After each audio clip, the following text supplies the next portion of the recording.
নমস্কার বন্ধুরা, নবদিগন্ত চ্যানেলের পক্ষ থেকে আপনাদের সকলকে জানাই স্বাগতম। তো বন্ধুরা, আজকে সকালে সুপ্রভাত জানিয়ে আমি আবার একটি নতুন আপডেট আপনাদের জন্য নিয়ে উপস্থিত হয়েছি আমার নবদিগন্ত চ্যানেলে। তো এখন আমি আপনাদের জন্য যে আপডেটটি শেয়ার করতে চলেছি সেটি হচ্ছে, আজকে কিন্তু কলকাতা হাইকোর্টে সবথেকে গুরুত্বপূর্ণ একটি মামলার শুনানি রয়েছে।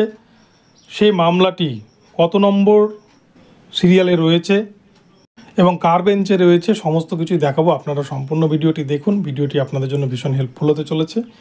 তবে তার আগে বলে রাখি, যারা প্রথমবার চ্যানেলটি দেখছেন আপনারা অবশ্যই চ্যানেলটিকে সাবস্ক্রাইব করে নেবেন এই ধরনের আপডেট সবার আগে সবার প্রথমে পাওয়ার জন্য। তো চলুন তাহলে আমরা দেখে নিই যে আজকে কলকাতা হাইকোর্টে কোন গুরুত্বপূর্ণ মামলা রয়েছে। তো বন্ধুরা, আপনারা দেখতে পাচ্ছেন এটা কলকাতা হাইকোর্টে কিন্তু অ্যাপেলেট সাইট।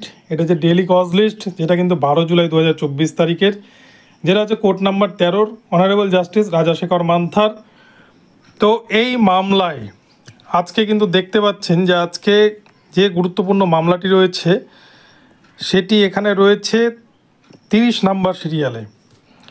এই 30 নাম্বার সিরিয়ালে যে মামলাটি রয়েছে, যে Tina Mukherjee and others versus state of West Bengal and others, যে মামলাটি লড়ছে অর্কদেব বিশ্বাস, যে মামলা WPA নাম্বার 16-278-2022। আপনারা দেখছেন মামলাটি কিন্তু টপে লেখা রয়েছে, অর্থাৎ এই মামলাটি কিন্তু টপ লিস্টে রয়েছে। এই মামলাটি আজকে কলকাতা হাইকোর্টে 30 নম্বর সিরিয়ালে থাকলেও কিন্তু টপে উঠছে। এবং এই মামলায় আজকে কি নির্দেশ দেয় বিচারপতি রাজাশেখর মান্থা সেটাই কিন্তু দেখার। কারণ আপনারা দেখেছেন 2014 প্রাইমারি টেটের ওপর সিবিআই তদন্ত চলছে। সিবিআই সেখানে কিন্তু বেশ কিছু ওএমআর উদ্ধার করেছে, হার্ড ডিস্ক উদ্ধার করেছে, এবং সেটা নিয়েও কিন্তু সিবিআইকে 6 সপ্তাহ সময় দেওয়া হয়েছে যে কাদের ওএমআর ম্যানিপুলেশন করা হয়েছে, কাদের ওএমআর সঠিক আছে এই বিষয়টা তদন্ত করার জন্য। 2017রও কিন্তু নিয়োগ হয়েছে 9533 প্যানেল। এবার এই 2017 যে টেট পরীক্ষা, সেই টেট পরীক্ষাতেও দুর্নীতি হয়েছে এই দাবি করে একজন ক্যান্ডিডেট, যে টিনা মুখার্জি, যিনি কিন্তু RTI করেছিলেন, তিনি RTI রিপোর্ট পাননি, তার জন্য তিনি আদালতে দ্বারস্থ হন এবং এই বিষয়ে আদালতকে সদর্থক ভূমিকা গ্রহণ করতে বলেন, এবং সেই জন্য কিন্তু মামলাটি শুরু হয়েছে। আজকে এই মামলার হয়তো চূড়ান্ত রায়দান হতে পারে, বা সিবিআইদেরকে হয়তো আজকে এই মামলায় যুক্ত করা হতে পারে। তো আজকে কি নির্দেশ দেয় বিচারপতি রাজাশেখর মান্থা সেটাই কিন্তু দেখার। তো 2017 টেট পাস ক্যান্ডিডেট এবং 2017 টেট ফেল ক্যান্ডিডেট প্রত্যেকের জন্যই কিন্তু আজকের এই ওএমআর মামলাটা ভীষণ গুরুত্বপূর্ণ হতে চলেছে।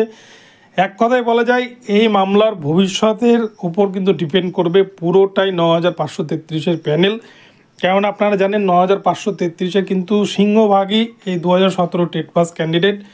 2017 টেটে আদৌ 10,000 মতো ক্যান্ডিডেট, যেটা পর্ষদ জানিয়েছিল বা মানিক ভট্টাচার্য জানিয়েছিল হিসেবে, আদৌ 10,000 মতো ক্যান্ডিডেট পাস করেছিল কিনা এটা নিয়ে কিন্তু একটা দ্বিধা দেখা গিয়েছে, বা সংকোচ বা ক্যান্ডিডেটদের মধ্যে একটা এটা নিয়ে কিন্তু কনফিউশন রয়েছে যে আদৌ পর্ষদের কথাটা সত্য কিনা। কেননা যেহেতু 2014 প্রাইমারি টেট নিয়ে এত দুর্নীতির অভিযোগ উঠেছে, সিবিআই এত রিপোর্ট জমা করেছে, সেক্ষেত্রে কিন্তু 2017 প্রাইমারি টেটে ওই একই সংস্থা, একই চেয়ারম্যান, একই এসবাসুরাই কোম্পানির মূল্যায়ন, সমস্ত কিছু কিন্তু একটা প্রশ্নচিহ্নের মুখে দাঁড় করিয়ে দিচ্ছে পুরো প্রাথমিক শিক্ষা পর্ষদকে।